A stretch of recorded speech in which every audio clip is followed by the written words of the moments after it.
Alors, Emmanuel Carrère, je suis un écrivain français, occasionnellement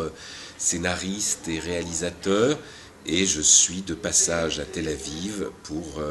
présenter mon dernier livre qui s'appelle Limonov, du nom de son héros. Alors, Limonov, lui, est un écrivain russe, mais c'est non seulement un écrivain, c'est aussi un aventurier, un homme politique, un personnage passablement douteux, mais qui est aussi qui méritait, me semblait-il, de devenir héros d'un roman d'aventure, et c'est ce que j'ai essayé d'écrire à son sujet. Souvent, les héros de romans d'aventure sont des types assez douteux. Si vous regardez les romans d'Alexandre Dumas, même les Trois Mousquetaires, en fait, c'est pas des types tout à fait nets. Limonov, je l'ai connu il y a longtemps, à une époque où il vivait à Paris dans les années 80, où c'était une espèce de dissident un peu punk, et je l'aimais bien. Et je l'ai revu beaucoup, beaucoup plus tard dans le bordel post-soviétique, où c'était une espèce de figure, enfin à la tête d'un parti, disons, idéologiquement très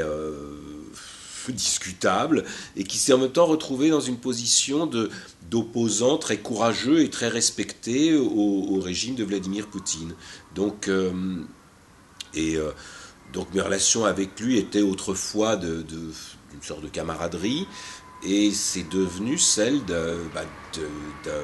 sorte de biographe avec son modèle, quoi, qui était un biographe qui était un petit peu perplexe, qui se demandait ce que je voulais faire à son sujet, et